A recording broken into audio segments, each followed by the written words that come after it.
દાહોદ જિલ્લાના ગ્રામ્ય વિસ્તારોના રોડ રસ્તાઓ અને સામાન્ય સુવિધાઓથી ગ્રામ્ય વિસ્તારના લોકો વિકાસથી કેમ વંચિત રહે છે? ડબલ એન્જિનની સરકારની વિકાસની જાહેરાતો કરવામાં કેટલી યોગ્ય છે એ આ લાઈવ દ્રશ્યો પરથી ખ્યાલ આવે છે. દાહોદ જિલ્લાના ગ્રામ્ય વિસ્તારોમાં એક વખત રૂબરૂ સ્થળ મુલાકાત કરો એટલે ખ્યાલ આવે. સાથે દિનેશ પરમાર, દીવ મિરર ન્યૂઝ, દાહોદ. કુમુદબેન રાસિંગભાઈ બારિયા. કયું ગામ છે તમારું? મારું ડોંગરા ગામ. તમે? ડોકી ડોંગરા બે ગામ. તમે સરપંચ તરીકેની પ્રતિનિધિ છો? હા, પણ અત્યારે હું યોજદાર નિમાઈ જાયેલો છે. અત્યારે હું બીજા છે. એમ તમારા ગામમાં વિકાસના કામો આ વર્ષમાં કેટલા થયા છે?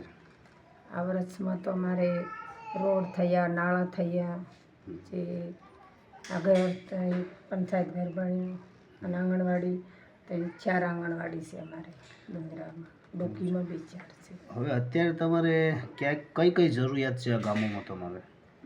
અમારે કે આરસીસી રોડ છે, પણ 2-3 કિલોમીટર રોડવે છે એ અમે કનૈયાભાઈને ધારાસભ્યને અમે આપેલો છે, પણ હવે ચૂંટણી પછી થશે.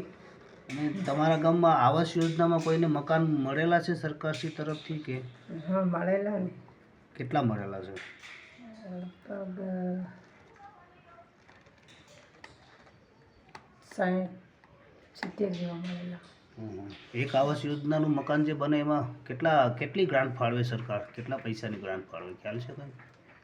એ તો 1,20,000 એમાં આપે, અને પછી એનઆરજીના માસ્ટરો ભરે તો એ બી મળે. કોઈક અમુક માસ્ટરો નહીં ભરાય તે નહીં.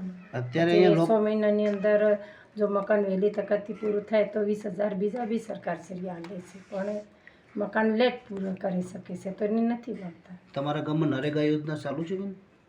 નરેગા યોજના તો અમુક ચાલુ છે, અમારે વધારે નથી કામ કરતા. મેં તો નરેગાનું કામ કર્યું જ નથી આ 5 વર્ષમાં. કોઈ કામ નથી. તમારા ગામમાં મનરેગા યોજનાનું કોઈ કામ જ નથી 5 વર્ષમાં, એવું છે?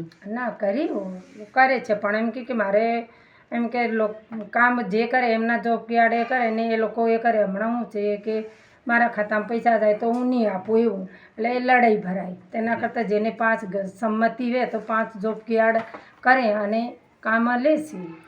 અત્યારે તમારી ગામમાં તમે સરપંચ તરીકે સરકાર પાસે શું માંગ કરો? અમે રોડ માંગીએ, પછી નાળા, અને જે અમારી પંચાયતમાં લોકો માંગે, લોકોની માંગવી એ અમે ગામ સભા ભરીને ત્યાં આગળ ઠરાવ લખીને અમે તાલુકામાં મોકલીએ. તમારા ગામમાં આંગણવાડીની સુવિધા નથી, આંગણવાડીની અંદર કિચનની અંદર નથી, લાઇટનો પ્રોબ્લેમ છે, તો આંગણવાડી બાબતથી તમે શું કહેવા માંગો છો? આંગણવાડીનો ઠરાવ અમારે અમે લખીને આપેલો. બીજી આંગણવાડીઓમાં તો છે પણ આમાં નથી, પણ અમે આંગણવાડી નવી બનાવવા માટે ઠરાવ આપેલો છે. રેશનિંગની દુકાનો અત્યારે તમારા ગામમાં બંધ છે, તો લોકોને માલ નથી મળતો સમયસર, તો શું કહેવાનું તમારે? સસ્તા નથી સરકારી અનાજની દુકાન એ તો હવે એમ કે અમે કહીએ તો કે હવે એ ઓનલાઈન પૈસા ભરે પછી એ લાવે તારે વિતરણ કરે છે. સરકારનો ઠરાવ 1 થી 5 સુધીમાં ઉપાડ કરવાનો હોય તો કેમ નથી ઉપાડ કરતા રેશનિંગવાળા? આ બાબતે તમે કંઈ રજૂઆત કરેલી રેશનિંગવાળાને કે ભાઈ તમે ટાઈમસર દુકાન શરૂ રાખો અને લોકોને રેગ્યુલર કાયમી માટે માલ આપો? એ તો અમે કહીએ, પણ હવે એમ કે અડધો જથ્થો આવે એટલે તે પ્રમાણે પછી વિતરણ કરતા જાય. નમસ્કાર મિત્રો, હું ફિરોઝ ઈરાની આજે તમને એક નવી વાત કરવા આવ્યો છું.